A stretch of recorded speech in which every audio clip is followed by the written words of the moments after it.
ईश्वर पर विश्वास की कहानी। ईश्वर पर विश्वास उस बच्चे की तरह होना चाहिए जिसे पिता चाहे जैसे भी उछाले, वह निश्चित होता है कि पिता उसे सुरक्षित पकड़ ही लेगा।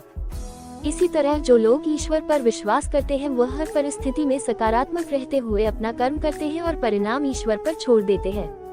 एक बार एक व्यक्ति ने एक संत जी से पूछा कि महाराज, ईश्वर तो नजर नहीं आते, उन पर विश्वास कैसे करें? कृपया आप मुझे आसान शब्दों में इसका अर्थ समझाएं। संत मुस्कुराते हुए बोले, ईश्वर पर विश्वास की तरह ही होता है जो नजर नहीं आता, लेकिन जब पासवर्ड सही लग जाता है तो कनेक्ट हो जाता है। ईश्वर पर विश्वास करने वाले सुख दुख हर परिस्थिति में उसका स्मरण करते हैं और उसकी शक्ति पर उनका विश्वास अटूट होता है। एक बार एक लड़का था, दिन भर ईश्वर की भक्ति में लीन रहता था।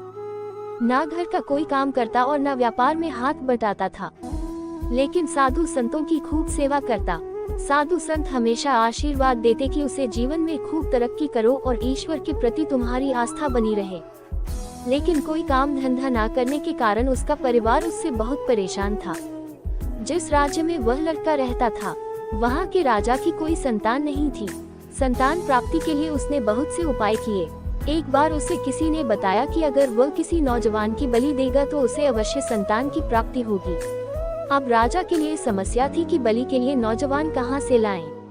उसने पूरे नगर में ढिंढोरा पिटवा दिया कि जो भी माता पिता अपने नौजवान पुत्र को बलि के लिए भेजेंगे उन्हें भरपूर धन संपदा दी जाएगी। जब ये बात उस लड़के के परिवार को पता चली तो उन्होंने निश्चय किया कि हम अपने पुत्र को राजा के पास भेज देते हैं। वैसे भी यह हमारे किसी काम का नहीं है, सारा दिन ईश्वर की भक्ति और साधु संतों की सेवा में ही लगा रहता है। इसके जाने से हमारे पास भरपूर धन वैभव आ जाएगा। लड़के को बलि के लिए राजा के पास भेजा गया। अगले दिन सुबह लड़के की बलि देने से पहले राजा ने उसकी अंतिम इच्छा पूछी। लड़का ने कहा, मुझे थोड़ी सी गीली मिट्टी चाहिए। लड़के को गीली मिट्टी दी गई। लड़के ने ईश्वर को याद करते हुए उस मिट्टी के 4 ढेर बनाए। उसके पश्चात उसने 3 ढेर तोड़ दिए और चौथे ढेर को प्रणाम किया। लड़का बोला कि राजन, अब आप मेरी बलि दे सकते हैं। राजा कहने लगा कि तुम मुझे पहले इस बात का भेद बताओ कि तुमने क्यों पहले 4 ढेर बनाए, फिर 3 तोड़ दिए और 1 क्यों रहने दिया।